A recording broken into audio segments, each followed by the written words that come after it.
सुगंध धन दौलत के घमंड में डूबे राजीव को क्या पता चली रिश्तों की अहमियत। अपने दोस्त राजीव चोपड़ा को दिल का दौरा पड़ने की खबर सुनकर मेरे मन में पहला विचार उभरा कि अपनी जिंदगी में हमेशा अव्वल आने की दौड़ में बेतहाशा भाग रहा मेरा यार आखिर जबरदस्त ठोकर खा ही गया। रात को क्लिनिक कुछ जल्दी बंद करके मैं उससे मिलने नर्सिंग होम पहुंच गया। ड्यूटी पर उपस्थित डॉक्टर से यह जानकर कि वह खतरे से बाहर है, मेरे दिल ने बड़ी राहत महसूस की थी।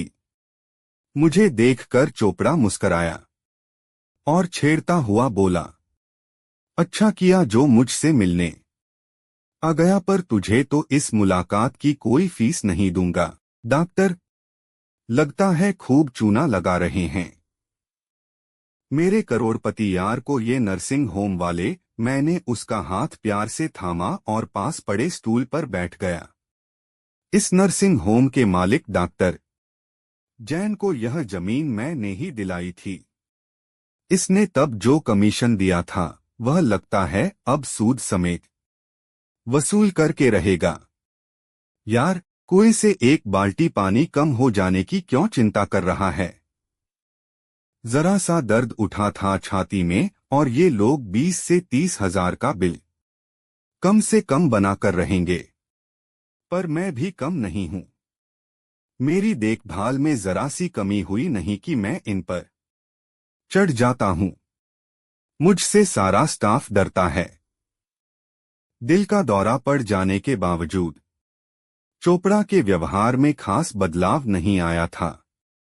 वह अब भी गुस्सैल और अहंकारी इंसान ही था। अपने दिल के दौरे की चर्चा भी वह इस अंदाज में कर रहा था मानो उसे कोई मेडल मिला हो। कुछ देर के बाद मैंने पूछा, नवीन और शिखा कब आए थे? अपने बेटे भू का नाम सुनकर चोपड़ा चिढ़े से अंदाज में बोला, नवीन सुबह शाम चक्कर लगा जाता है। शिखा को मैंने ही यहाँ आने से मना किया है। क्यों? अरे, उसे देखकर मेरा ब्लड प्रेशर जो गड़बड़ा जाता है। अब तो सब भुलाकर उसे अपना ले यार। गुस्सा, चिढ़, नाराजगी, नफरत और शिकायतें, ये सब दिल को नुकसान पहुंचाने वाली भावनाएं हैं। ये सब छोड़ और कोई दूसरी बात कर। उसकी आवाज रूखी और कठोर हो गई। कुछ पलों तक खामोश रहने के बाद मैंने उसे याद दिलाया, तेरे भतीजे विवेक की शादी में बस 2 सप्ताह रह गए हैं। जल्दी से ठीक हो जा, मेरा हाथ बंटाने के लिए जिंदा बचा रहा तो जरूर शामिल हूंगा तेरे बेटे की शादी में। यह डायलॉग बोलते हुए यूं तो वह मुस्कुरा रहा था, पर उस क्षण मैंने उसकी आंखों में डर, चिंता और दयनीयता के भाव पढ़े थे। नर्सिंग होम से लौटते हुए रास्ते भर मैं उसी के बारे में सोचता रहा था। हम दोनों का बचपन एक ही महल्ले में साथ गुजरा था। स्कूल में 12वीं तक की शिक्षा भी साथ ही थी। फिर मैं मेडिकल कॉलेज में प्रवेश पा गया और वह BSc करने लगा। पढ़ाई से ज्यादा उसका मन कॉलेज की राजनीति में लगता। विश्वविद्यालय के चुनावों में हर बार वह किसी न किसी महत्वपूर्ण पद पर रहा। अपनी छात्र राजनीति में दिलचस्पी के चलते उसने LL.B भी की। लोग कहते हैं कि कोई अस्पताल या कोर्ट के चक्कर में कभी न फंसे। देख, तू डॉक्टर बन गया है और मैं वकील। भविष्य में मैं तुझसे ज्यादा अमीर बनकर दिखाऊंगा।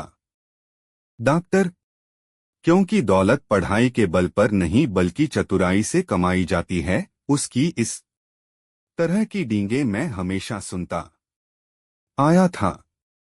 उसकी वकालत ठीक नहीं चली तो वह प्रॉपर्टी डीलर बन गया। इस लाइन में उसने सचमुच तगड़ी कमाई की। मैं साधारण सा जनरल प्रैक्टिशनर था। मुझसे बहुत पहले उसके पास कार और बंगला हो गए। हमारी दोस्ती की नींव मजबूत थी। इसलिए दिलों का प्यार तो बना रहा पर मिलना जुलना काफी कम हो गया। उसका जिन लोगों के साथ उठना बैठना था वे सब खाने पीने वाले लोग थे। उस तरह की सोहबत को मैं ठीक नहीं मानता था और इसीलिए हम कम मिलते। हम दोनों की शादी साथ साथ हुई और इत्तेफाक से पहले बेटी और फिर बेटा भी हम दोनों के घर कुछ ही आगे पीछे जन्मे। चोपड़ा ने 3 साल पहले अपनी बेटी की शादी एक बड़े उद्योगपति खानदान में अपनी दौलत के बल पर की। मेरी बेटी ने अपने सहयोगी डॉक्टर के साथ प्रेम विवाह किया।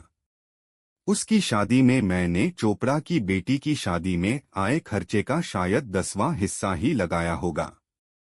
रुपए को अपना भगवान मानने वाले चोपड़ा का बेटा नवीन कॉलेज में आने तक एक बिगड़ा हुआ नौजवान बन गया था।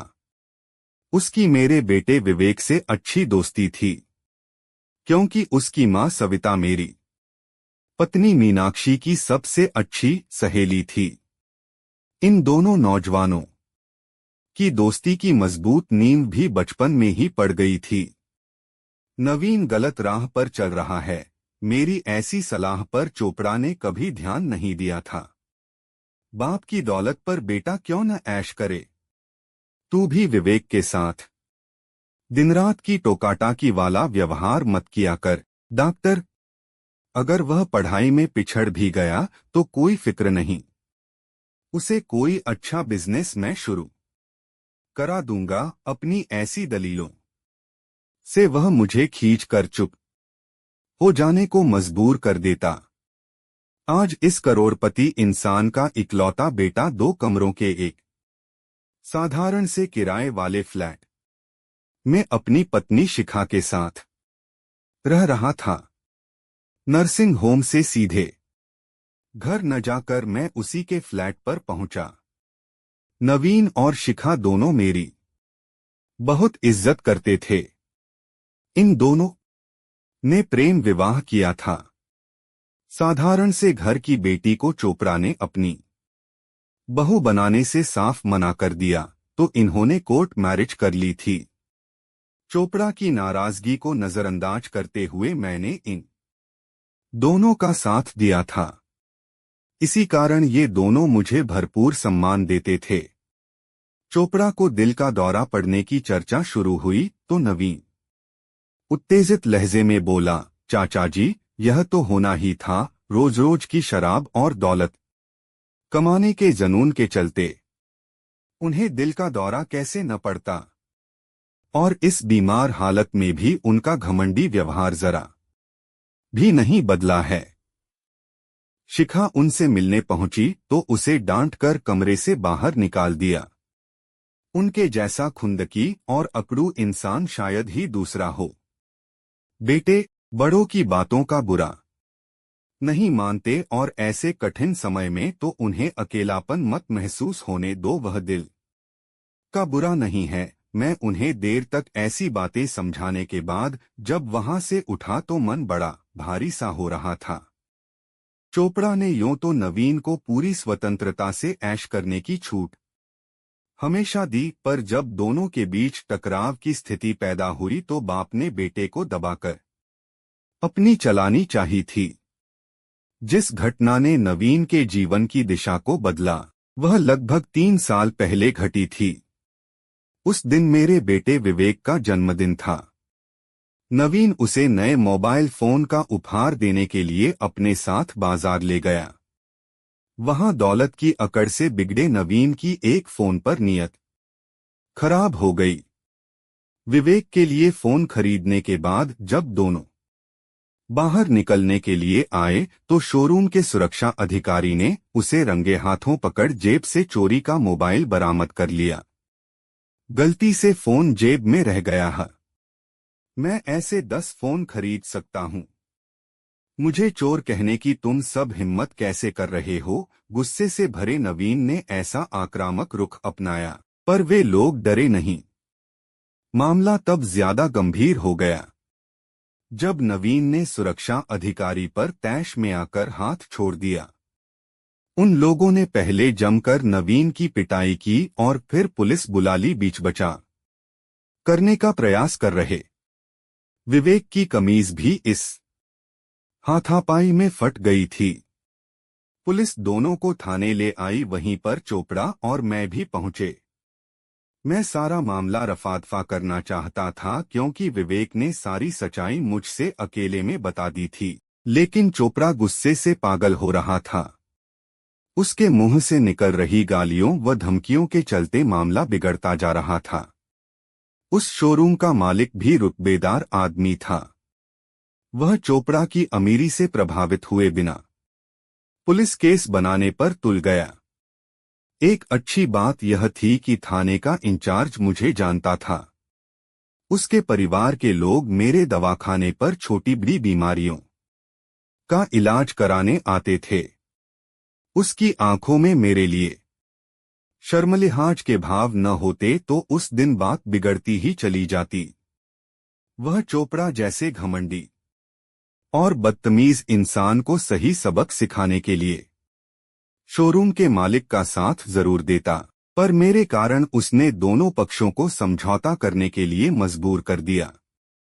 हाँ, इतना उसने जरूर किया कि उसके इशारे पर 2 सिपाहियों ने अकेले में नवीन की पिटाई जरूर की। बाप की दौलत का तुझे ऐसा घमंड है कि पुलिस का खौफ भी तेरे मन से उठ गया है। आज चोरी की है, कल रेप और मर्डर करेगा। कम से कम इतना तो पुलिस की आवभगत का स्वाद इस बार चख जा कि कल को ज्यादा बड़ा अपराध करने से पहले तू 2 बार जरूर सोचे। मेरे बेटे की मौजूदगी में उन 2 पुलिस वालों ने नवीन के मन में पुलिस का डर पैदा करने के लिए उसकी अच्छी खासी धुनाई की थी।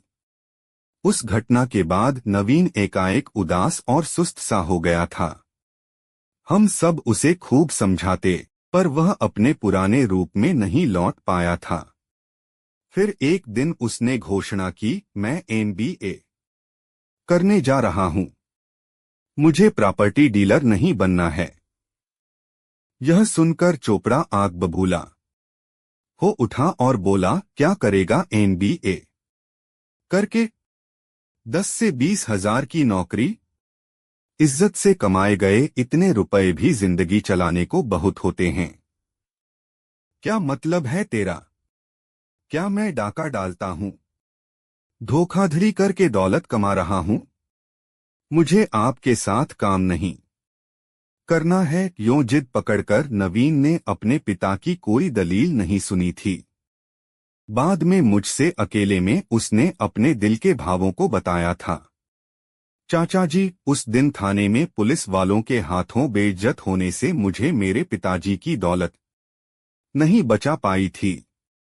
एक प्रॉपर्टी डीलर का बेटा होने के कारण उल्टे वे मुझे बदमाश ही मान बैठे थे और मुझ पर हाथ उठाने में उन्हें जरा भी हिचक नहीं हो रही थी। दूसरी तरफ आपके बेटे विवेक के साथ उन्होंने न गाली गलौज की न मारपीट। क्यों उसके साथ भिन्न व्यवहार किया गया? सिर्फ आपके अच्छे नाम और इज्जत ने उसकी रक्षा की थी। मैं जब भी उस दिन अपने साथ हुए दुर्व्यवहार को याद करता हूं तो मन शर्म व आत्मग्लानि से भर जाता है। मैं आगे इज्जत से जीना चाहता हूं, बिल्कुल आपकी तरह चाचा जी। अब मैं उससे क्या कहता? उसके मन को बदलने की मैंने कोशिश नहीं की। चोपड़ा ने उसे काफी डराया धमकाया, पर नवीन ने MBA में प्रवेश ले ही लिया। इन बाप बेटे के बीच टकराव की स्थिति आगे भी बनी रही। नवीन बिल्कुल बदल गया था। अपने पिता के नक्शेकदम चलने में उसे बिल्कुल रुचि नहीं रही थी। किसी भी तरह से बस दौलत कमाना उसके जीवन का लक्ष्य नहीं रहा था। फिर उसे अपने साथ पढ़ने वाली शिखा से प्यार हो गया। वह शिखा से शादी करना चाहता है। यह बात सुनकर चोपड़ा बेहद नाराज हुआ था। अगर इस लड़के ने मेरी इच्छा के खिलाफ जाकर शादी की तो मैं इससे कोई संबंध नहीं रखूंगा। फूटी कौड़ी नहीं मिलेगी इसे मेरी दौलत की। ऐसी धमकियां सुनकर मैं काफी चिंतित हो उठा था। दूसरी तरफ नवीन शिखा का ही जीवन साथी बनना चाहता था। उसने प्रेम विवाह करने का फैसला किया और पिता की दौलत को ठुकरा दिया।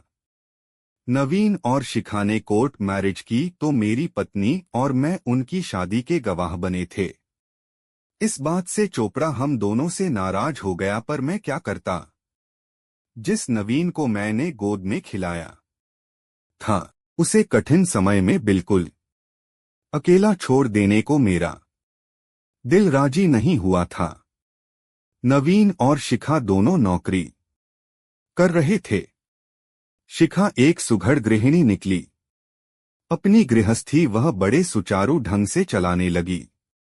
चोपड़ा ने अपनी नाराजगी छोड़कर उसे अपना लिया होता तो यह लड़की उसकी कोठी में हंसी खुशी की बहार निश्चित ले आती। चोपड़ा ने मेरे घर आना बंद दिया। कभी किसी समारोह में हमारा आमना सामना हो जाता तो वह बड़ा खिंचा खिंचा सा हो जाता। मैं संबंधों को सामान्य व सहज बनाने का प्रयास शुरू करता तो वह कोई भी बहाना बनाकर मेरे पास से हट जाता। अब उसे दिल का दौरा पड़ गया था। शराब, सिगरेट, मानसिक तनाव व बेटे भू के साथ मनमुटाव के चलते ऐसा हो जाना आश्चर्य की बात नहीं थी। उसे अपने व्यवहार व मानसिकता को बदलना चाहिए। कुछ ऐसा ही समझाने के लिए मैं अगले दिन दोपहर के वक्त उससे मिलने पहुंचा था। उस दिन चोपड़ा मुझे थका टूटा सा नजर आया। यार अशोक, मुझे अपनी जिंदगी बेकार सी लगने लगी है। आज किसी चीज की कमी नहीं है मेरे पास, फिर भी जीने का उत्साह क्यों नहीं महसूस करता हूं मैं अपने अंदर। उसका बोलने का अंदाज ऐसा था मानो मुझसे सहानुभूति प्राप्त करने का इच्छुक हो। इसका कारण जानना चाहता है तो मेरी बात ध्यान से सुन दोस्त। तेरी दौलत सुख सुविधाएं तो पैदा कर सकती है, पर उससे अकेलापन दूर नहीं हो सकता। अपनों के साथ प्रेम पूर्वक रहने से अकेलापन दूर होता है, या अपने बहुबेटे के साथ प्रेमपूर्ण संबंध कायम कर लेगा तो जीने का उत्साह जरूर लौट आएगा। यही तेरी उदासी और अकेलेपन का टॉनिक है, मैंने भावुक होकर उसे समझाया। कुछ देर खामोश रहने के बाद उसने उदास लहजे में जवाब दिए, दिलों पर लगे कुछ जख्म आसानी से नहीं भरते हैं डॉक्टर। शिखा के साथ मेरे संबंध शुरू से ही बिगड़ गए। अपने बेटे की आंखों में झांकता हूं तो वहां अपने लिए आदर या प्यार नजर नहीं आता। अपने किए की माफी मांगने को मेरा मन तैयार नहीं। हम बाप बेटे में से कोई झुकने को तैयार नहीं तो संबंध सुधरेंगे कैसे। उस रात उसके इस सवाल का जवाब मुझे सूझ गया था। वह समाधान मेरी पत्नी को भी पसंद आया था। सप्ताह भर बाद चोपड़ा को नर्सिंग होम से छुट्टी मिली तो मैं उसे अपने घर ले आया। सविता भाभी भी साथ में थीं। तेरे भतीजे विवेक की शादी हफ्ते भर बाद है। मेरे साथ रह कर हमारा मार्गदर्शन कर यार, ऐसी इच्छा जाहिर कर। मैं उसे अपने घर लाया था। अरे, अपने बेटे की शादी का मेरे पास कोई अनुभव होता तो मार्गदर्शन करने वाली बात समझ में आती। अपने घर में दम घुटेगा यह सोचकर शादी ब्याह वाले घर में चल रहा हूं, उसका निराश उदास सा स्वर मेरे दिल को चीरता चला गया था। नवीन और शिखा रोज ही हमारे घर आते। मेरी सलाह पर शिखा अपने ससुर के साथ संबंध सुधारने का प्रयास करने लगी। वह उन्हें खाना खिलाती, उनके कमरे की साफ सफाई कर देती। दवा देने की जिम्मेदारी भी उसी को दे दी गई थी। चोपड़ा मुंह से तो कुछ नहीं कहता, पर अपनी बहू की ऐसी देखभाल से वह खुश था। लेकिन नवीन और उसके बीच खिंचाव बरकरार रहा। दोनों औपचारिक बातों के अलावा कोई अन्य बात कर ही नहीं पाते थे। शादी के दिन तक चोपड़ा का स्वास्थ्य काफी सुधर गया था। चेहरे पर चिंता, नाराजगी व बीमारी के बजाय खुशी और मुस्कुराहट के भाव झलकते। वह बारात में भी शामिल हुआ। मेरे समधी ने उसके आराम के लिए अलग से एक कमरे में इंतजाम कर दिया था। फेरों के वक्त वह पंडाल में फिर आ गया था। हम दोनों की नजरें जब भी मिलती तो एक उदास सी मुस्कान चोपड़ा के चेहरे पर उभर आती। मैं उसके मनोभावों को समझ रहा था। अपने बेटे की शादी को इन सब रीति रिवाजों के साथ न कर पाने का अफसोस उसका दिल इस वक्त जरूर महसूस कर रहा होगा। बहू को विदा कराकर जब हम चले तब चोपड़ा और मैं साथ साथ अगली कार में बैठे हुए थे। सविता भाभी, मेरी पत्नी शिखा और नवीन पहले ही चले गए थे नई बहू का स्वागत करने के लिए। हमारी कार जब चोपड़ा की कोठी के सामने रुकी तो वह बहुत जोर से चौंका था। सारी कोठी रंग बिरंगे बल्बों की रोशनी में जगमगा रही थी। जब चोपड़ा मेरी तरफ घूमा तो उसकी आंखों में एक सवाल साफ चमक रहा था। यह सब क्या है, डॉक्टर? मैंने उसका हाथ थामकर उसके अनबुझे सवाल का जवाब मुस्कुराते हुए दिया। तेरी कोठी में भी एक नई बहू का स्वागत होना चाहिए। अब उतर कर अपनी बहू का स्वागत कर और आशीर्वाद दे। रोने धोने का काम हम दोनों यार बाद अकेले में कर लेंगे। चोपड़ा की आंखों में सचमुच आंसू झलक रहे थे। वह भरे गले से इतना ही कह सका, डॉक्टर, बहू को यहाँ लाकर तूने मुझे हमेशा के लिए अपना कर्जदार बना लिया। थैंक यू वेरी मच मेरे भाई। चोपड़ा में अचानक नई जान पड़ गई थी। उसे अपनी अधूरी इच्छाएं पूरी करने का मौका जो मिल गया था। बड़े उत्साह से उसने सारी कार्रवाई में हिस्सा लिया। विवेक और नई दुल्हन को आशीर्वाद देने के बाद अचानक ही चोपड़ा ने नवीन और शिखा को भी एक साथ अपनी छाती से लगाया और फिर किसी छोटे बच्चे की तरह बिलख कर रो पड़ा था। ऐसे भावुक अवसर पर हर किसी की आंखों से आंसू बह निकले और इनके साथ हर तरह की शिकायतें, नाराजगी, दुख, तनाव और मनमुटाव का कूड़ा बह गया। तूने सच कहा था डॉक्टर कि रिश्तों के रंग बिरंगे फूल ही जिंदगी में हंसी खुशी और सुख शांति की सुगंध पैदा करते हैं, न कि रंगीन हीरों की जगमगाहट। आज मैं बहुत खुश हूं क्योंकि मुझे एक साथ दो बहुओं का ससुर बनने का सुअवसर मिला है। थैंक यू भाई। चोपड़ा ने हाथ फैलाए तो मैं आगे बढ़कर उसके गले लग गया। मेरे दोस्त के इस हृदय परिवर्तन का वहां उपस्थित हर व्यक्ति ने तालियां बजाकर स्वागत किया।